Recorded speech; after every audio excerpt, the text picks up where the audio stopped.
Bonjour à toutes et à tous. Aujourd'hui, nous allons tenter de répondre à la question suivante. Faut-il se jeter à corps perdu dans l'énergie du nœud nord? Alors, une idée souvent entendue au détour de conversation serait que le nœud sud est une calamité et qu'il faudrait s'en débarrasser, qu'il n'est qu'un ramassis de résidus encombrants, voire toxiques, qu'il n'est que problème. Voilà, qu'il faudrait en fait se jeter à corps perdu dans le nœud nord. Nœud nord qui, lui, serait une sorte de voie d'absolution. Et c'est ici que le New Age montre un visage puritaniste et moralisateur. Alors, au-delà du débat sur les nœuds lunaires, qui ne concernerait que les personnes s'intéressant à l'astrologie, cette réflexion est en fait bien plus large et s'adresse finalement à tout un chacun. Nous sommes en effet très nombreux à être de près ou de loin investis dans des démarches de développement personnel. Et la question initiale, faut-il se jeter à corps perdu dans l'énergie du nœud nord, pourrait tout à fait être, est-il vraiment bon de s'orienter trop activement vers une version développée de nous-mêmes en s'épurant rapidement de notre ego et de tout ce qui nous constitue, nos goûts, nos penchants? Voilà. Donc, en astrologie, on peut tout à fait remettre cela dans la dynamique des nœuds lunaires. Les nœuds lunaires, en gros, c'est la trajectoire de l'âme au travers de deux points célestes. Donc, pour rappel, les nœuds lunaires sont des points fictifs dans le ciel issus de l'intersection de l'orbite de la Lune avec le plan de l'écliptique. En astrologie karmique, ils sont un puissant indicateur du choix d'incarnation dans la mesure où ils renseignent sur le passé de notre âme ainsi que ce vers quoi elle tend pour évoluer. Donc les éléments, les signes et les maisons astrologiques dans lesquelles ils se trouvent viennent spécifier la nature de notre choix d'âme et peuvent être une source utile pour mieux comprendre notre raison ici et maintenant sur Terre. Alors, dans la littérature astrologique actuelle comme passée, nous retrouvons souvent le discours d'une sorte de malédiction du nœud sud, alors que le nœud nord serait pourvoyeur de tous les bienfaits. Cette interprétation qui vise pourtant à nous pousser vers le chemin de notre nœud nord, donc de notre évolution, est pour le moins réductrice, d'autant qu'elle prend de plus en plus la teneur d'un dogme. Cette croyance, donc, qui consiste à dire qu'il faudrait se jeter à corps perdu dans le nœud nord, peut pourtant être une étape intéressante de notre évolution, mais comme toute étape, il est bien d'en sortir pour intégrer encore autre chose. En effet, à vouloir agir sur le karma de manière très mentale ou parfois un peu étroite, en fait, on ne fait que s'en créer davantage. Et se créer davantage de karma ne fait que rallonger cette étape. Alors peut-être me direz-vous que pour certains, le passage est obligé et que sa durée et son intensité seront toujours à la mesure des besoins d'évolution de la personne. Et ce ne serait pas faux en effet. Pour autant, mettre un peu plus rapidement de la conscience sur ce qui peut nous embourber, eh bien, ça peut aider plus aisément à l'évolution.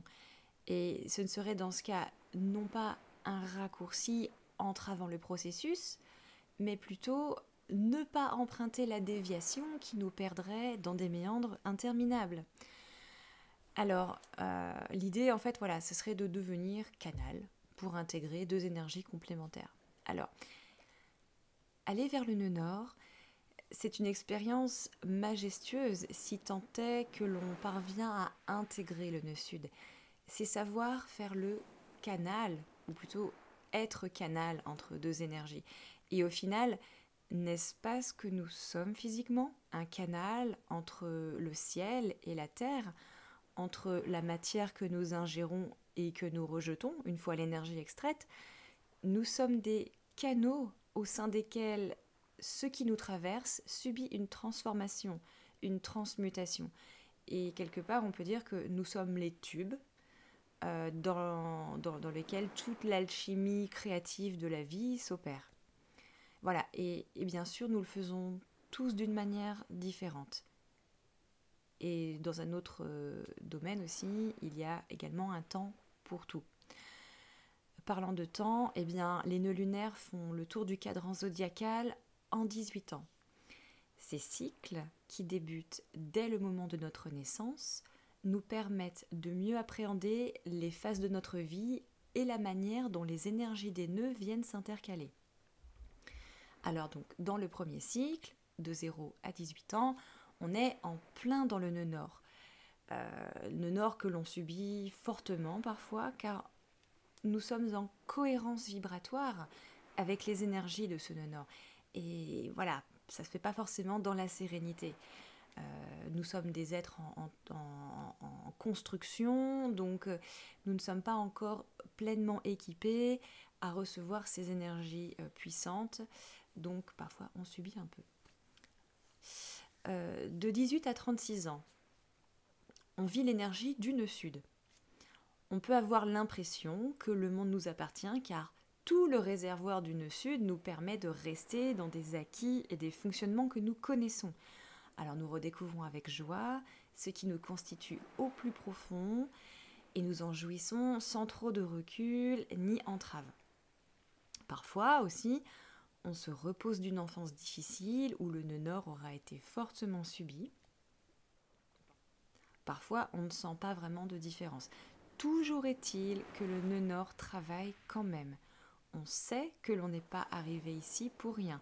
Et même si le champ des possibles reste très ouvert, l'âme sent un appel vers la réalisation du soi. Alors, la troisième étape, donc de 36 à 54 ans, nous amorçons une montée vers le nœud nord. On sent de plus en plus que notre âme veut tendre vers un ailleurs, elle veut aller explorer. Et d'ailleurs, on est suffisamment fort pour le faire. L'escalade jusque-là difficilement accessible montre là des possibilités, on tente, on joue, il y a comme une force qui nous pousse dans une voie. Et d'ailleurs, dans cette tranche-là, il y a l'opposition d'Uranus à 42 ans à peu près, qui vient apporter cette tension positive et propice à un début de concrétisation de soi dans le monde. Et en fait, c'est un véritable pas vers l'individuation. Quatrième cycle, de 54 à 72 ans, on peut profiter d'un regain d'énergie du nœud sud, que l'on vit d'autant mieux si l'on a commencé à s'approprier le nœud nord dans la phase précédente. Le réservoir est cependant quasiment vide si nous n'avons pas su inviter le nœud nord en nous. Et cette partie de la vie peut laisser parfois un goût amer. Alors certains se sentent vieillir et d'autres se fortifient davantage. De 72 à 90 ans, c'est le nœud nord qui prédomine à nouveau. Il y a un lâcher-prise lié à l'âge, et ce lâcher-prise nous pousse à la résilience, à l'acceptation, à la contemplation aussi de ce qui se joue en nous et de ce qui nous entoure. Pour autant, si nous opposons résistance à ce mouvement, c'est notre corps qui se rigidifie au point de devenir cassant. Et à refuser d'évoluer, c'est toute notre matière qui vient se cristalliser. Et voilà, et bien sûr, les cycles des 18 ans se poursuivent, toujours avec une alternance, nœud nord, nœud sud, nœud nord, nœud sud, etc. Voilà, donc chaque cycle nous donne l'opportunité d'avancer. Nous passons également par tout un tas d'autres cycles, des cycles de 7, de 9, de 12, de 18, de 30 ans, même de 42 ans. Bon, 42 ans, c'est un demi-cycle en fait qui correspond, comme j'en ai parlé tout à l'heure, à l'opposition d'Uranus par rapport à sa position de naissance. Mais il y en a tant d'autres encore. Là, c'est seulement un cycle lié donc à l'énergie des nœuds lunaires. Et bien sûr, au cours des expériences de la vie, des événements que nous rencontrons, nous cheminons toujours plus avant vers notre réalisation personnelle, vers notre individuation. Nous rectifions les excès et les manques afin de rendre notre âme toujours plus alignée vers notre centre, notre soi. Vivre l'axe des nœuds lunaires se fait de manière unique. La vie aime à explorer les possibles. Ne cherchons donc pas à copier un modèle. Notre manière est celle qui sera en adéquation avec nous-mêmes et par voie de conséquence avec le plan cosmique. Parce qu'en fait, la vie est pluralité, diversité, elle n'aime pas trop l'uniformité. Alors donc, comment on peut faire pour intégrer l'énergie de ces nœuds lunaires? Voilà, donc si on prend un peu les choses mentalement, il faudrait commencer par quoi? En premier lieu, peut-être mettre de la conscience sur le nœud sud. Positiver le nœud sud est une étape souvent nécessaire à l'évolution. Alors, parfois on le fait plus ou moins consciemment, bien sûr. On n'est pas forcément en train de se dire tiens, là je suis en train de travailler mon nœud sud et puis en train d'intégrer tout ça. Mais par contre, on peut tout à fait être en train de se dire eh bien, ah tiens, dans cette période de ma vie, je commence à mieux me connaître, j'ai moins de choses à prouver, je commence à mieux avoir fait l'état des lieux un petit peu de ce qui me caractérise et j'arrive mieux à m'en servir avec moi-même et dans le monde. Voilà, ça peut être ce genre de réflexion que l'on peut se faire. Donc voilà, positiver le nœud sud, c'est vraiment intégrer, en premier lieu, c'est identifier ce qui nous constitue au fond de nous, c'est-à-dire nos fonctionnements par défaut, mais aussi nos goûts, nos aptitudes, nos talents.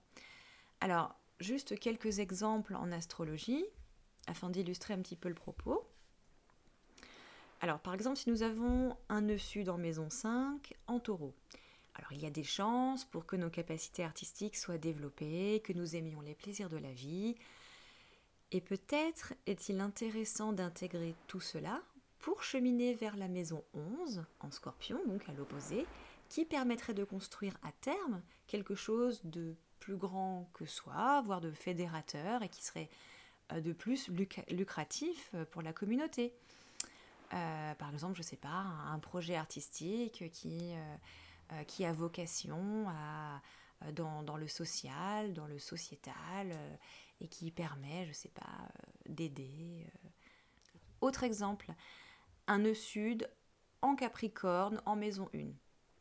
Eh bien, lui, par exemple, gagnerait à accepter son ego fortement structuré et sa très forte personnalité s'il veut bien vivre la vie de couple et poser les fondations d'une famille saine.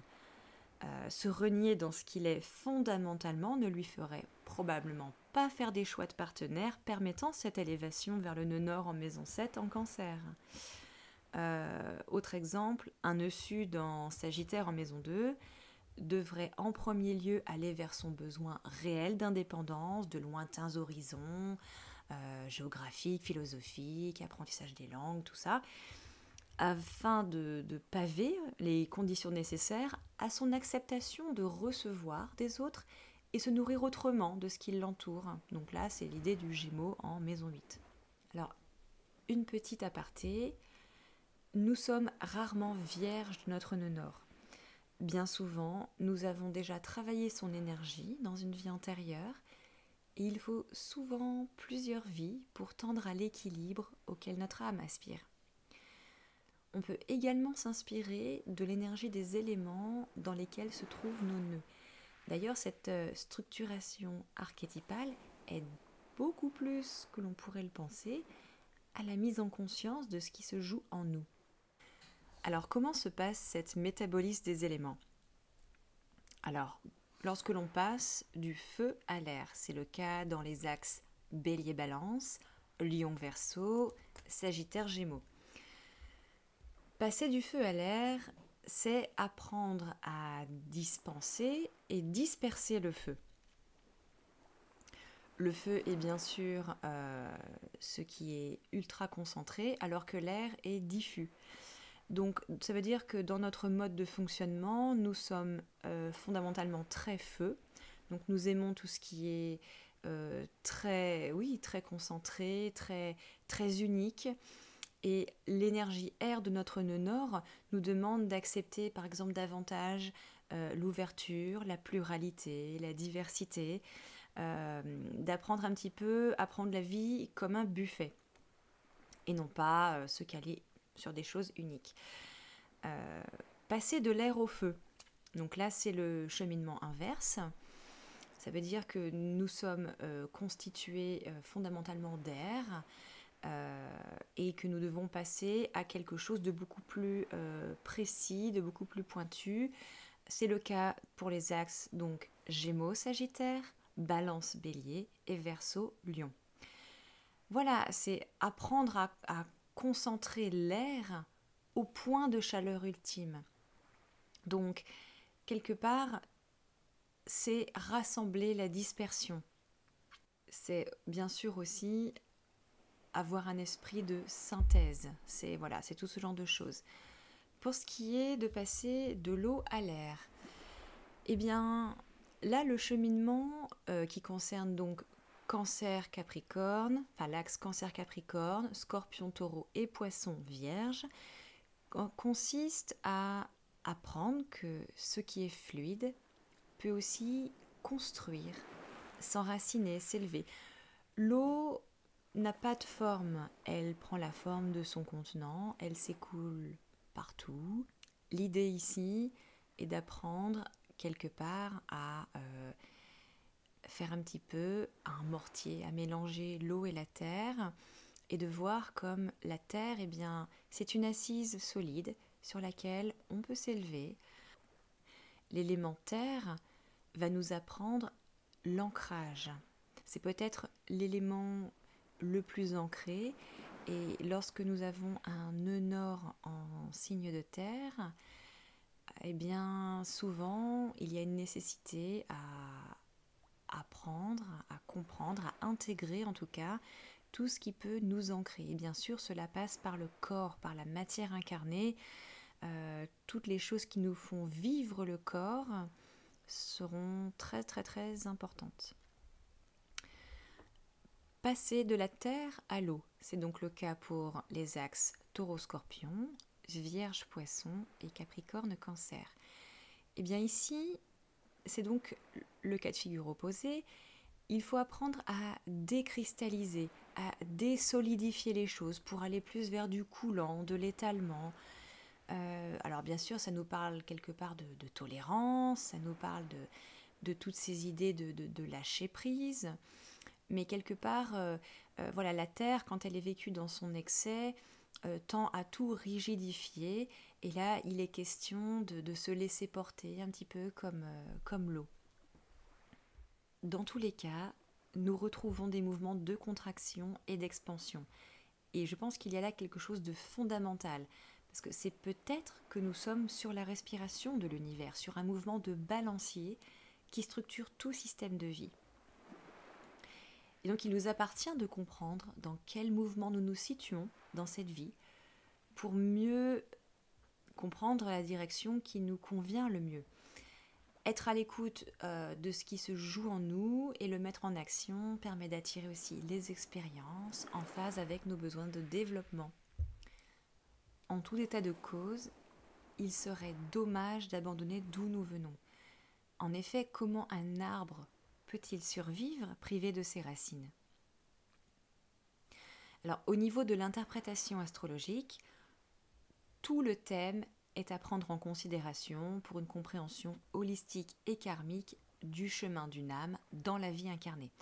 Alors, certains indicateurs renseignent quelques spécificités, par exemple le karma issu de la maison 12 montre avec quoi nous venons et ce qui nous teinte. D'ailleurs, de ce que j'observe de la maison 12, tout comme Chiron et les lunes noires, eh bien, en fait, tous ces indicateurs montrent autant nos blessures que le nœud sud.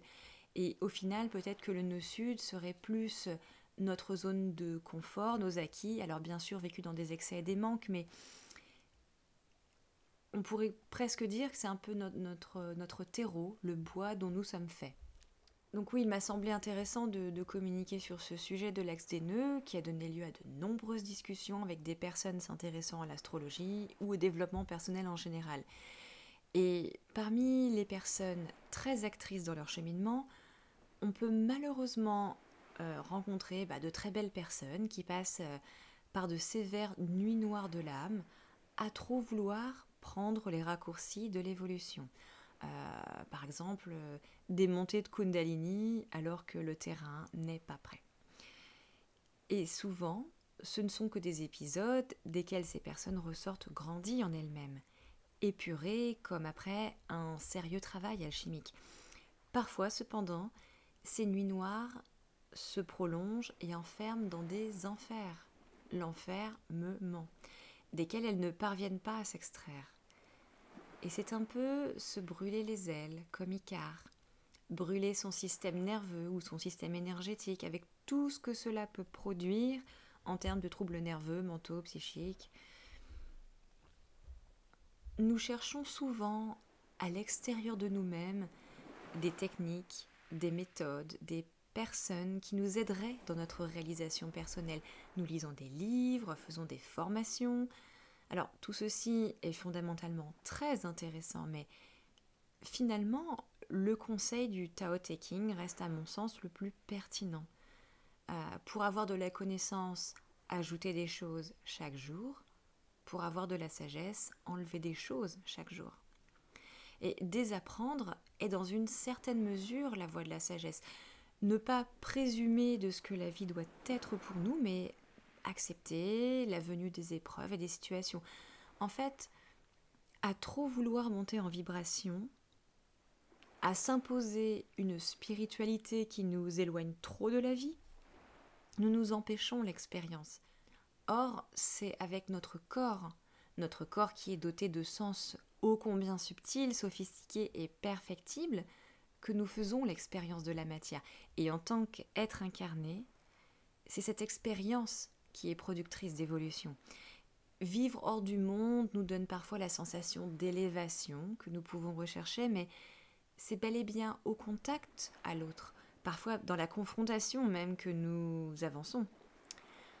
Il faut bien se l'avouer, la morale que nous nous imposons est parfois de l'orgueil déguisé, ou bien une complaisance envers soi, parfois une simple fainéantise devant la nécessité de refonte. Alors ne rajoutons ni culpabilité, ni jugement envers nous-mêmes pour ces traits qui au final sont naturels. Nous sommes simplement humains et notre tendance est la facilité, même dans une recherche d'évolution. Alors pour rebondir sur une note plus légère, et c'est avant tout avec une certaine légèreté que la vie gagne à être appréhendée, eh bien peut-être lâchons prise de toute recherche. Vivons, vibrons au rythme de la vie, de notre enfant intérieur, renons avec la spontanéité de notre être, avec la simplicité qui ouvre à la vie comme à la joie. Voilà. L'individuation, la réalisation de soi est un processus qui est en marche de toute façon. Et comme on peut l'entendre souvent, eh bien, rien ne sert de tirer sur les pétales d'une fleur, elle ne poussera pas plus vite. Être dans l'ici et le maintenant. Le plus beau cadeau que nous pouvons faire à nous-mêmes. Et rappelons-nous régulièrement cette bienveillance à nous-mêmes. Dans la vie, nous faisons de notre mieux. Et parfois, notre mieux n'est pas celui que nous aurions aimé qu'il soit, mais faire de notre mieux, c'est faire ce que l'on peut. Voilà, je nous souhaite à toutes et à tous la sérénité et la douceur envers nous-mêmes.